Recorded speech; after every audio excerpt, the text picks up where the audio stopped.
नमस्कार, उत्तराखंड समाचार में आपका स्वागत है। मैं शिखा त्यागी। सबसे पहले एक नजर सुर्खियों पर। प्रधानमंत्री नरेंद्र मोदी के समक्ष प्रस्तुत किया गया बद्रीनाथ धाम का मास्टर प्लान। बोले पीएम, धाम के पौराणिक और आध्यात्मिक महत्व का रखा जाए विशेष ध्यान।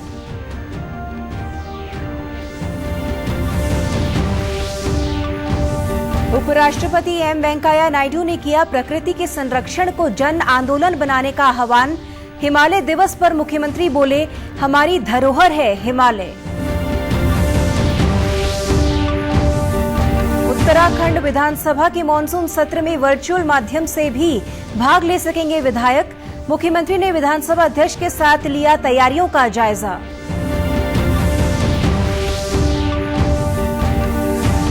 और उत्तराखंड को भी मिलेगी निजी ट्रेन। केंद्र ने नई दिल्ली काठगोदाम रूट का किया चयन। अत्याधुनिक सुविधाओं से लैस ट्रेन महज करीब 4.25 घंटे में तय करेगी दूरी।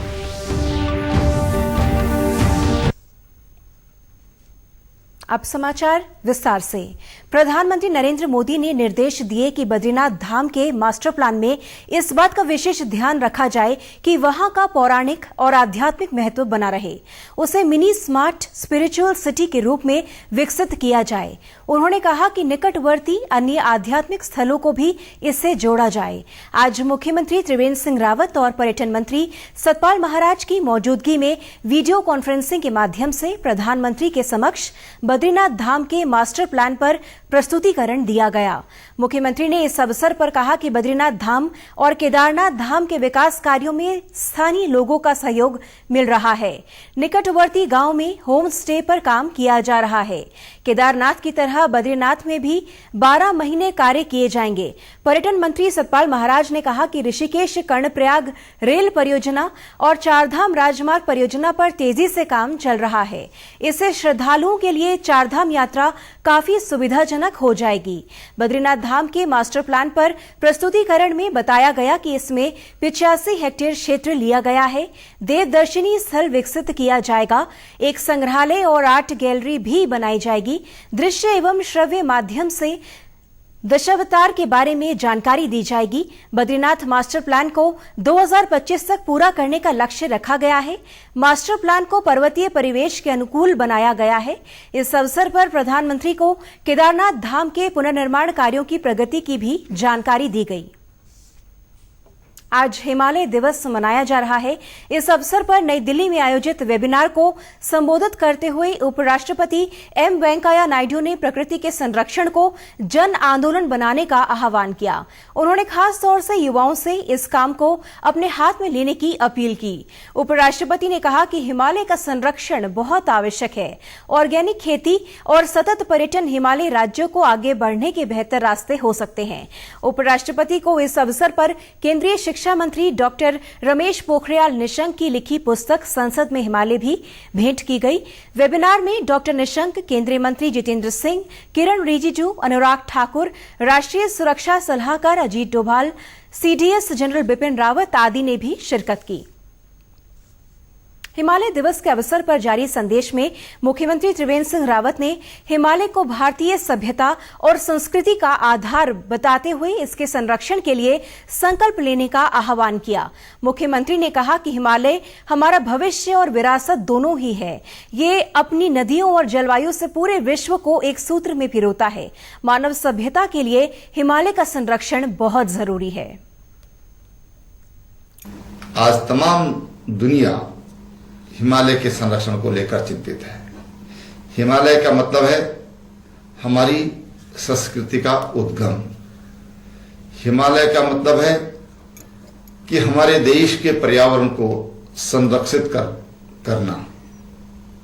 हिमालय का मतलब है कि हमारी तमाम आस्थाएं हिमालय से जुड़ी हुई हैं। हिमालय हमारी प्रेरणा है। हिमालय हमारी पूंजी है जिसको हमको संरक्षित रखना है। मुख्यमंत्री त्रिवेंद्र सिंह रावत ने आज विधानसभा अध्यक्ष प्रेमचंद अग्रवाल के साथ विधानसभा के सभा मंडप का निरीक्षण कर 23 सितंबर से प्रस्तावित सत्र की तैयारियों का जायजा लिया। 23 सितंबर से 25 सितंबर तक मानसून सत्र प्रस्तावित है।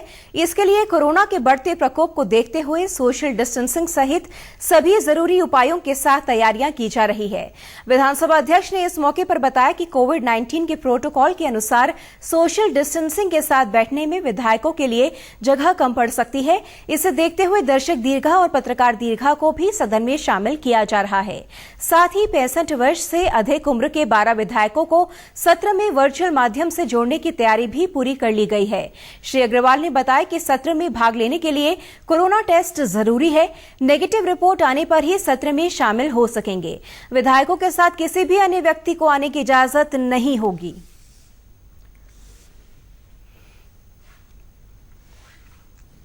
जो हमारा मंडप है, आपको पता है कि वो सीमित उसकी जो है संख्या है, उस नाते और सीट्स की हमें आवश्यकता थी, तो हमने दर्शक दीर्घा और आपकी भी प्रेस दीर्घा और एक और जो सामने केबिन जिसे दीर्घा भी कह सकते हैं, उनमें कुछ सिटिंग अरेंजमेंट हमने किया है। इसके साथ साथ जो 65 साल से उम्र पार कर चुके हैं माननीय विधायक, उनसे भी आग्रह कर रहे हैं कि यदि वो वर्चुअल जुड़ें, क्योंकि वो व्यवस्था हमने बहुत तरीके अच्छे ढंग से हम लोग कर चुके हैं, उनसे आग्रह कर रहे हैं। फिर साथ में एक हमने ये भी मन बनाया है कि सभी माननीय सदस्यों को, यदि कोई माननीय सदस्य चाहे वो युवा हो या अन्य जो भी हैं, यदि वर्चुअल जुड़ना चाहें तो उनको भी एक ऑप्शन हम लोग देंगे।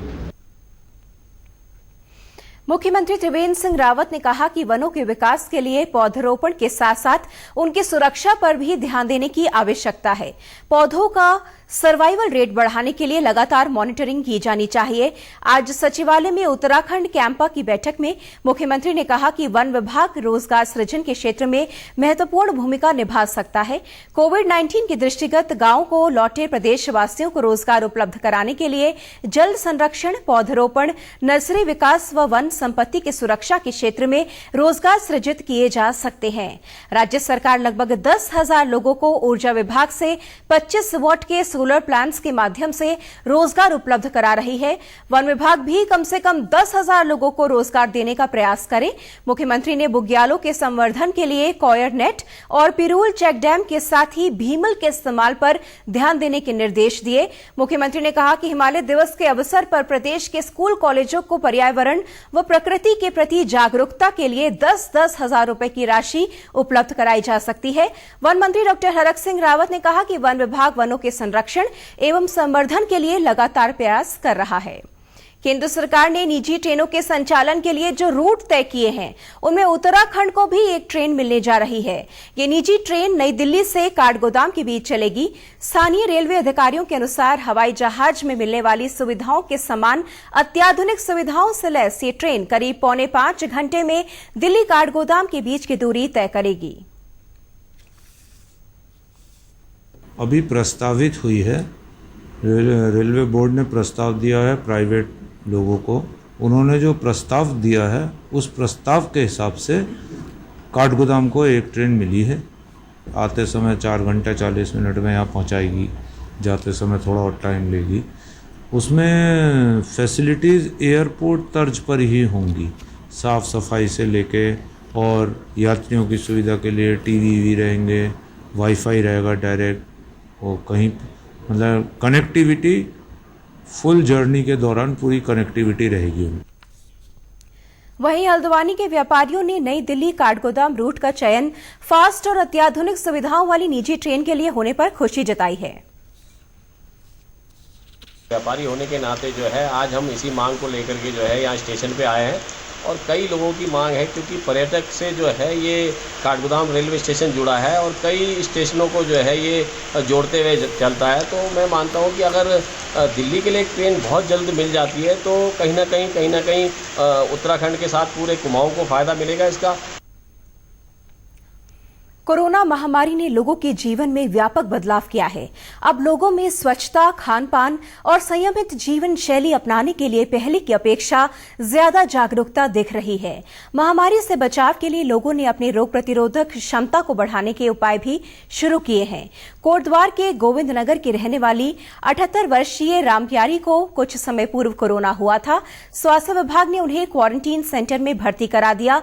रामप्यारी बताती हैं कि उन्हें पता था कोरोना की कोई दवा नहीं है, इससे निपटने के लिए रोग प्रतिरोधक क्षमता को बढ़ाना होगा। उन्होंने वहां ऐसा ही किया, अपना आत्मबल बढ़ाया, योग किया और आज वे पूरी तरह स्वस्थ हैं। अपनी हिम्मत करनी पड़ेगी उसको, बिना हिम्मत के भी कोई काम नहीं होगा। तुम्हारे शरीर में ताकत होगी तो अपने आप कोरोना दूर रहेगा हमसे, और हम खुद ही हार जाएंगे, टेंशन में रहेंगे, नहीं कोरोना आ गया हम तो उसमें हम कुछ कर नहीं सकेंगे। रामप्यारी की ही तरह 57 वर्षीय सुनील कुमार भाटिया भी कोरोना संक्रमित हो गए थे। उनका कहना है कि शुरू में वे काफी घबरा गए थे क्योंकि उनके संयुक्त परिवार के 14 सदस्यों में से 7 पॉजिटिव आए थे। घर के सभी सदस्यों को क्वारंटीन सेंटरों में भेजा गया, लेकिन किसी ने आत्मबल नहीं खोया और सब परिवार कोरोना पर विजय प्राप्त की। अब सभी स्वस्थ हैं। इसमें डरना तो बिल्कुल भी नहीं है। अगर जो डरेगा तो फिर तो बड़ा मुश्किल हो ठीक हो पाएगा। इसमें जितनी हिम्मत, इच्छा शक्ति पूरी रख करके तब ही ठीक हो पाएगा वो। बेस अस्पताल कोटद्वार के medical officer doctor Vivek Kumar कहते हैं कि कोरोना सहित किसी भी बीमारी में दवा तभी जल्द असर करती है जब मनुष्य की इम्यूनिटी मजबूत हो। उन्होंने सलाह दी है कि वर्तमान दौर में खांसी, बुखार, जुकाम संबंधित शिकायत होने पर तत्काल डॉक्टर से परामर्श लेना चाहिए। जो दवाइयाँ हेल्प हमें करती है, किसी बीमारी से लड़ने की क्षमता बढ़ाने में सहायक होती है।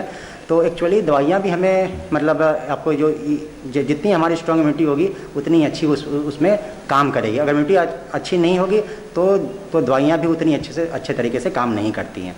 तो वो तो मतलब कंपलसरी है कि इम्यूनिटी पावर अच्छी हो। जितनी अच्छी इम्यूनिटी पावर अच्छी होगी उतनी अच्छे से दवाइयाँ काम करेगी।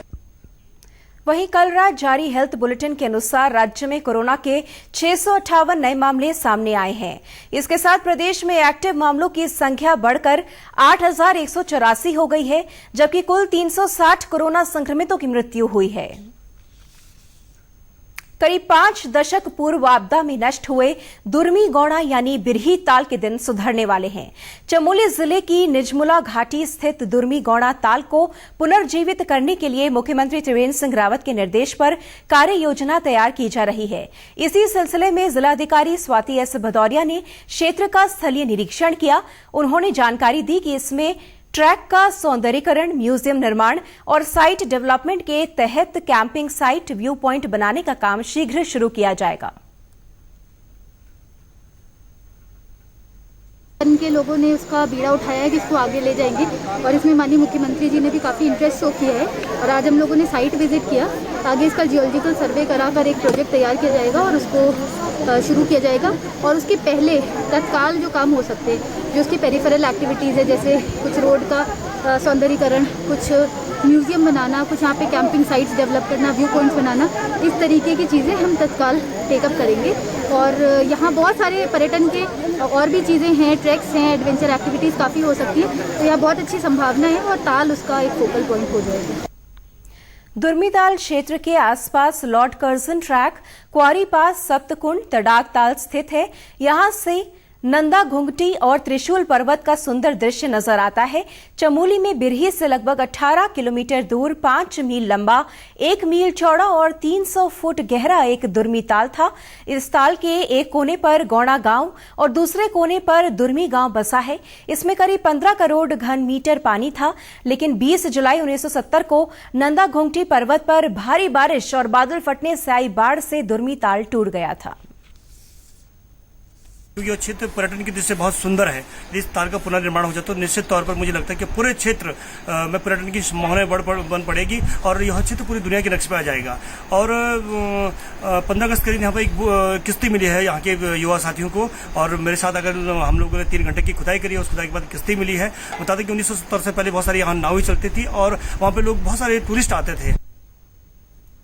उधमसिंह नगर जिले के काशीपुर कोतवाली क्षेत्र के अली खां मोहल्ले में प्रेम विवाह करने वाले दंपत्ति की हत्या के मामले में दोनों आरोपियों को पुलिस ने गिरफ्तार कर लिया है। अपर पुलिस अधीक्षक क्राइम प्रमोद कुमार ने बताया कि सोमवार रात करीब 9 बजे नव दंपत्ति की गोली मारकर हत्या कर दी गई थी।